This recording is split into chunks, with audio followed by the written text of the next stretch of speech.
জাপানের দক্ষিণ অংশে সমুদ্রের মাঝখানে লুকিয়ে আছে এক দ্বীপ।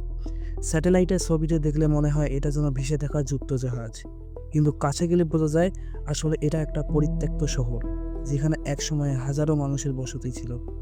আজ কংক্রিটের ভাঙা বিল্ডিং, ফাঁকা স্কুল, নীরব সিনেমা হল আর খালি হাসপাতাল ছাড়া কিছুই নেই। চারপাশে কেবল ভাঙনের শব্দ আর হাহাকার। কিন্তু প্রশ্ন হচ্ছে কেন? কেন এমন এক শহর যেটা একসময় জাপানের গর্ব ছিল, হঠাৎ পুরোপুরি ফাঁকা হয়ে গেল?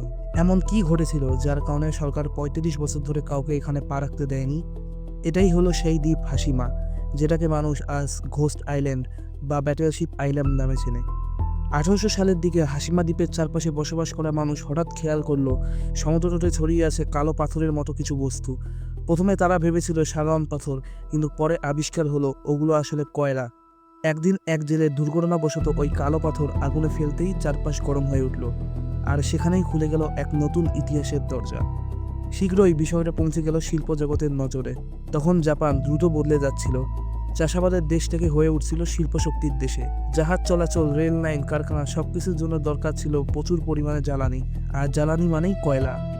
এই সময়ে মাঠে নামলো জাপানের অন্যতম শক্তিশালী কর্পোরেশন মিৎসুবিশি।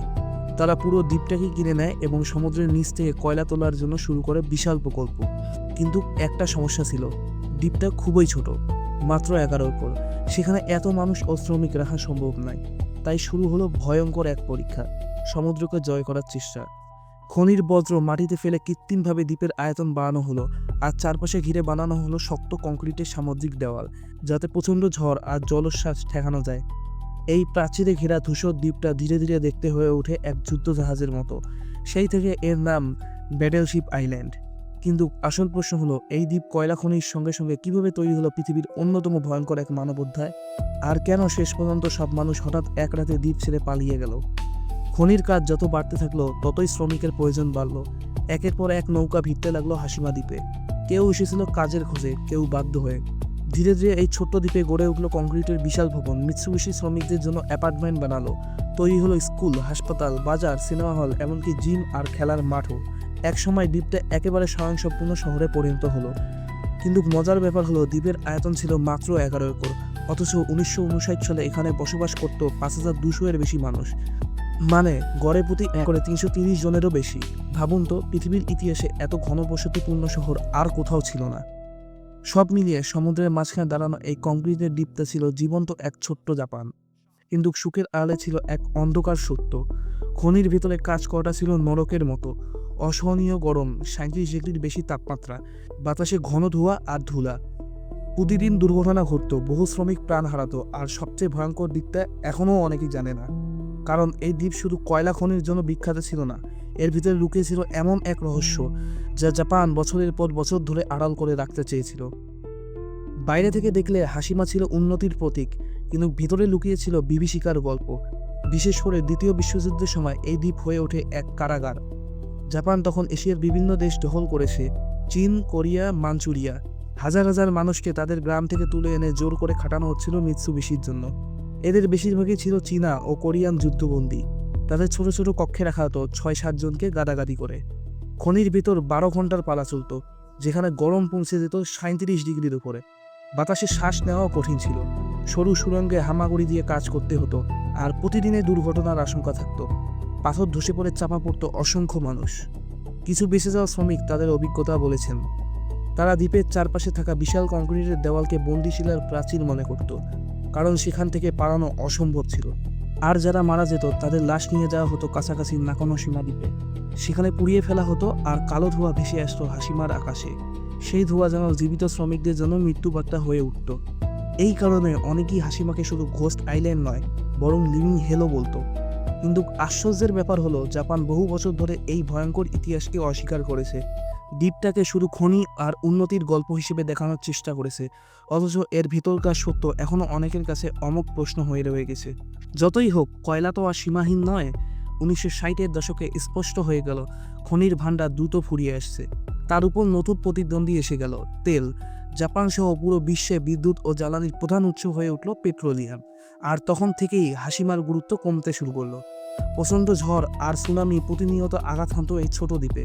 চারপাশের কংক্রিটের দেওয়াল বারবার ভেঙে পড়তো, আর মেরামতের খরচ বেড়ে যেত অস্বাভাবিকভাবে।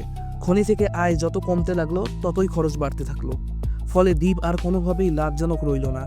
1974 সালে জানুয়ারি মাসে মিৎসুবিশি আনুষ্ঠানিকভাবে ঘোষণা করলো খনি বন্ধ।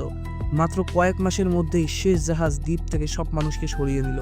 হাজার হাজার শ্রমিক, পরিবার, শিশু যারা প্রজন্মের পর প্রজন্ম এখানে জন্মেছে, বেড়ে উঠেছে, তারা এক রাতের মধ্যেই সবকিছু ফেলে রেখে চলে গেল। সেই রাতের পর থেকেই হাসিমা চিরতর হয়ে গেল এক ঘোস্ট আইল্যান্ড। 1974 সালে পুরো হাসিমা দ্বীপে প্রবেশ সম্পূর্ণ নিষিদ্ধ হয়ে গেল। প্রায় 35 বছর ধরে এই দ্বীপকে ঘিরে তৈরি হলো এক অদ্ভুত রহস্য। মানুষ কেবল দূর থেকে তাকিয়ে থাকতে পারত, কিন্তু ভিতরে কি আছে কেউ জানতো না। এই নিষেধাজ্ঞার কারণে এর চারপাশে ভেসে উঠতে থেকে অসংখ্য গুজব। কেউ বলতো এখানে নাকি ভূত দেখা যায়, কেউ বলতো জাপান লুকিয়ে রেখেছে তার অন্ধকার ইতিহাস। কিন্তু 2009 সালে অবশেষে জাপান সরকার দ্বীপের দরজা খুলে দিল। তবে পর্যটকদের জন্য উন্মুক্ত করা হলো কেবল ছোট্ট একটা অংশ। বাকি বিশাল এলাকা আজও ভগ্নাদশায় দাঁড়িয়ে আছে। সেখানে প্রবেশ করা মারাত্মক বিপজ্জনক। আজ হাসিমা দ্বীপ জাপানের অর্থনীতিতে আবারও ভূমিকা রাখছে, কিন্তু এবার সেটা ট্যুরিজমের মাধ্যমে। সিনেমা নির্মাতা, পর্যটক, ইতিহাস অন্বেষী সবাই ভিড় জমায় এখানে। এমনকি বিখ্যাত জেমস বন্ড, স্কাইফল সিনেমা শুটিংও হয়েছে এই দ্বীপকে কেন্দ্র করে। কিন্তু তবু দ্বীপের গল্প এখানেই শেষ নয়, কারণ যখনই এর নাম ওঠে তখনই সামনে আসে এক তিক্ত বিতর্ক। জাপান কি সত্যিই স্বীকার করবে যে এখানে জোরপূর্বক শ্রম, মৃত্যু আর অমানবিক ইতিহাস চাপা দিয়ে রাখা হয়েছিল? হাসিমা তাই শুধু এক পরিত্যক্ত দ্বীপ নয়, বরং এক আয়না, যেখানে প্রতিফলিত হয় জাপানের উন্নতি, পতন আর অস্বীকার করা ইতিহাসের ছায়া। আজ হাসিমা দ্বীপে শুধু ভাঙ্গা কংক্রিটের দেওয়াল, নীরব ক্লাসরুম আর ভুতুরে গলি, যেখানে একসময় হাজারো মানুষের জীবন চলতো। ট্যুরিস্ট ছবি তোলে, ইতিহাসবিদরা গবেষণা করে, আর সিনেমা নির্মাতারা খুঁজে নেয় নতুন গল্প। কিন্তু আসল প্রশ্নগুলো এখনও অমীমাংসিত। এই দ্বীপ কি শুধু এক কয়লা খনির কাহিনী, নাকি এটা আসলে ছিল এক গোপন কারাগার, যেখানে হাজারো মানুষের আর্তনাদ সমুদ্র গিলে ফেলেছে? জাপান কি কখনই সত্যি স্বীকার করবে হাসিমার অন্ধকার অতীত? সমুদ্রের মাঝখানে দাঁড়িয়ে থাকা এই ধ্বংসস্তূপ তাই শুধু ইতিহাস নয়, এ এক সতর্ক বার্তা যে সভ্যতা যত উঁচুতে ওঠে তার পতনও তত ভয়াবহ হতে পারে। হাসিমা এক দ্বীপ যাকে মানুষ আজও ডাকে ঘোস্ট আইল্যান্ড। আর প্রশ্ন রেখে যায়, আসলেই কি এটা পুরোপুরি পরিত্যক্ত, নাকি এখনও সেখানে লুকিয়ে আছে কিছু অজানা রহস্য?